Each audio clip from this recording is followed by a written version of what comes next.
Hola, muy buenas, bienvenidos a la Ciudad Encartada, soy Chechu Rodríguez. Hoy os traigo Dominant Spaces, este clasicazo de control de áreas de mayorías del año 2011, en este caso la edición francesa. Este juego, por cierto, lo va a reeditar una empresa española y hay bastante expectación porque es un juego muy esperado. Bueno, ¿de qué va Dominant Spaces? Estamos en los inicios de la glaciación y los animales tienen que competir por dominar, nunca mejor dicho, los distintos hábitats. Los recursos cada vez van a ser más escasos y va a ser más difícil las condiciones de supervivencia.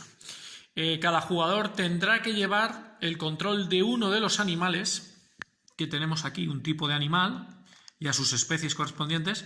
Tenemos mamíferos, reptiles, aves, anfibios, arácnidos e insectos. Los animales están representados por cubitos. Estos son especies de un determinado animal. Y van a luchar por tener la mayoría en los hábitats y por tener la supremacía o la dominancia. Ahora voy a explicar brevemente estos conceptos para que entendáis el resto del juego sin ningún problema. Voy a poneros varios ejemplos para que entendáis los conceptos más importantes del juego antes de empezar con las acciones y cómo se puntúa. En este caso compiten en el hábitat del desierto los reptiles de color negro contra los insectos de color verde. Cada jugador, además de tener unos cubitos y unos peones de acción que veremos, va a tener cada uno una ficha de animal. Aquí viene indicado, bueno, pues aparte de las fases de las acciones, viene indicado el elemento fundamental que necesita este animal para sobrevivir. Luego se va a ir adaptando a otros elementos. Los elementos son estas fichas que se colocan en los vértices de los hábitats y puede hacer que este mismo elemento pertenezca a varios hábitats, como es este caso que pertenece a estos tres. Bueno, pues sin más dilación, ¿qué es la dominación? Bueno, teniendo en cuenta que estamos en el desierto, hay dos tipos de animales que son los reptiles de color negro y los insectos de color verde. A ver quién es el jugador que tiene más cubitos. Pues muy sencillo, el reptil.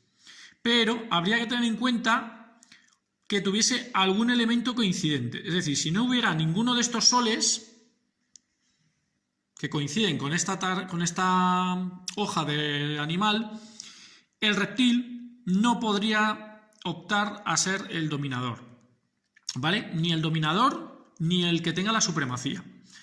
Por lo tanto, en este caso sí, porque hay un elemento coincidente y entonces puede sobrevivir. Si no tuviese ningún elemento estaría en peligro de extinción. Esos son dos conceptos muy importantes, mayoría, y dominación y peligro de extinción. ¿Y qué pasa si hay empate en la mayoría? Pues que se resuelve por la cadena alimentaria o cadena trófica. En este caso, los reptiles están por encima de los insectos, por lo tanto, gana el jugador reptil. Y ahora vamos con otro muy importante, que es la dominancia, la supremacía. La supremacía, voy a poner otro ejemplo. En este caso he variado un poquito el hábitat. Hay dos elementos coincidentes con la tarjeta de insecto y un elemento coincidente con la tarjeta de reptil. Habría que multiplicar el número de elementos coincidentes por el número que tenga aquí en la tarjeta. 2 por 2, 4. Los insectos, 4. 2 por 1, 2. Los reptiles, 2. El animal que tiene la supremacía, en este caso, son los insectos. Hay que colocar un cilindro para indicar que tiene la supremacía o dominancia. Veis que no tiene nada que ver con la mayoría de cubitos. En el caso de que haya empate a dominancia, nadie consigue la dominancia. No se pone ningún cono.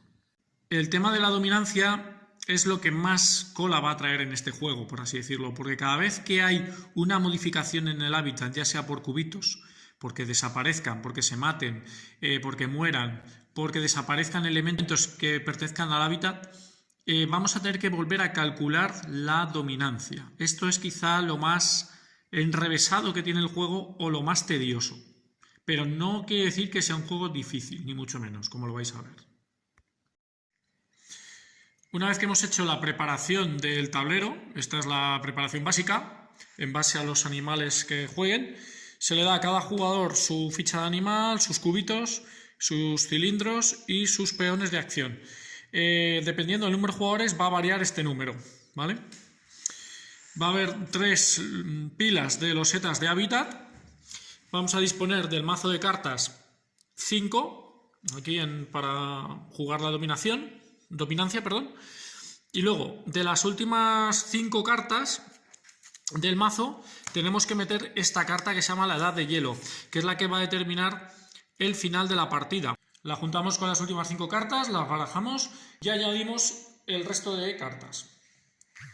Tenemos también que poner las fichas de color de cada uno de los animales. Lo que os iba a comentar es que si por ejemplo queréis jugar con otro color no pasa nada, se le da la vuelta a las fichas y ya está. El orden de iniciativa va a ser inverso a la cadena trófica. Tenemos que rellenar también estas casillas con elementos que tenemos que sacar de la bolsa, que están todos los elementos, tal como así.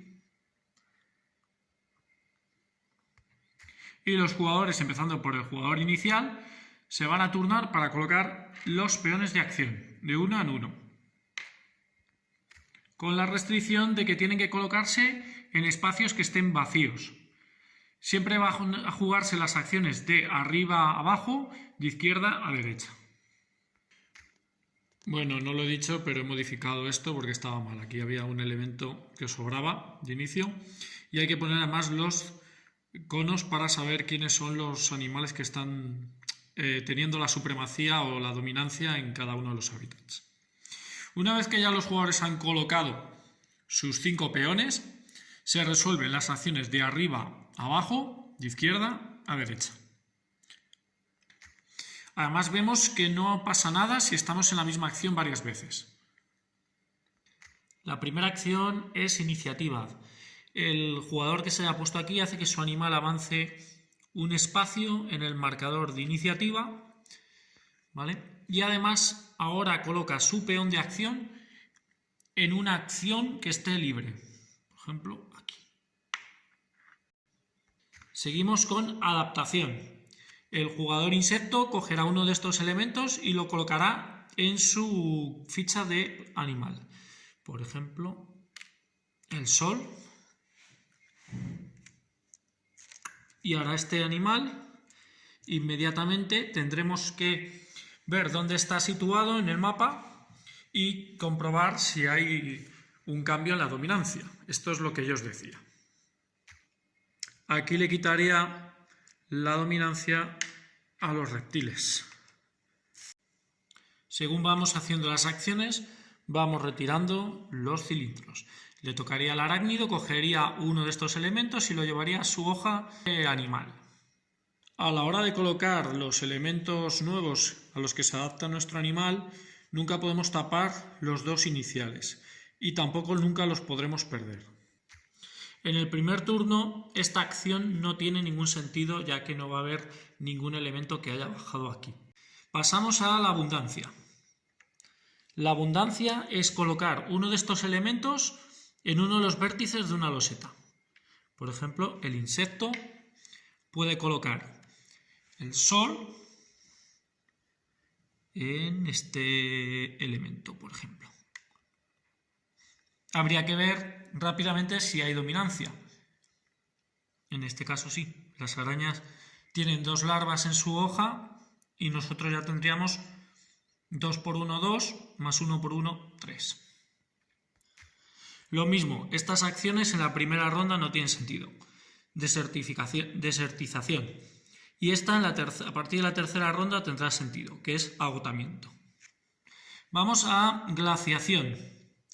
La glaciación es muy sencillo. El jugador ave coge una de las losetas de tundra y la coloca en una loseta. Por ejemplo, la coloca aquí en la montaña y tendríamos que devolver todos menos 1 de cada color de cubitos. Inmediatamente se ve qué jugador tiene más cubitos en las tundras y se le da esta carta, que se llama la carta de supervivencia. Luego, además se comprueba si algún elemento ha quedado entre 3 tundras. Es decir, por ejemplo, si esto se quedase aquí, ese elemento de sol se quitaría automáticamente. Además ganamos los puntos por losetas adyacentes. En este caso solo hay una loseta adyacente, ganaremos un punto. La procreación o especiación. Empezando por el arácnido, va a elegir un elemento de carne del mapa, del tablero, perdón, y va a procrear en base a los hábitats que tenga tocando este elemento. Por lo tanto, aquí nos indicará cuántos cubitos tenemos que colocar en los hábitats que afectan. En cada una de las tundras un cubito de arácnido, de los rojos, y en el caso del bosque hasta 3 cubitos. Ese sería el resultado. Habría que ir comprobando además las dominancias. Ahora no lo voy a hacer porque si no se hace esto muy largo. Otra acción, exploración. Empezando por el jugador ave, cogerá una de estas losetas y la colocará adyacente al menos a una del mapa. Por ejemplo, aquí. Además añadirá a uno de sus vértices uno de estos elementos. Por ejemplo, aquí. Una vez que hemos hecho eso, empezando por el jugador ave, podrá desplazar cubitos a la loseta adyacente. Siguiente acción, migración. Vamos a mover hasta un máximo de tantos cubitos como nos hayamos colocado. En este caso el insecto hasta 7 cubitos. Y a losetas adyacentes.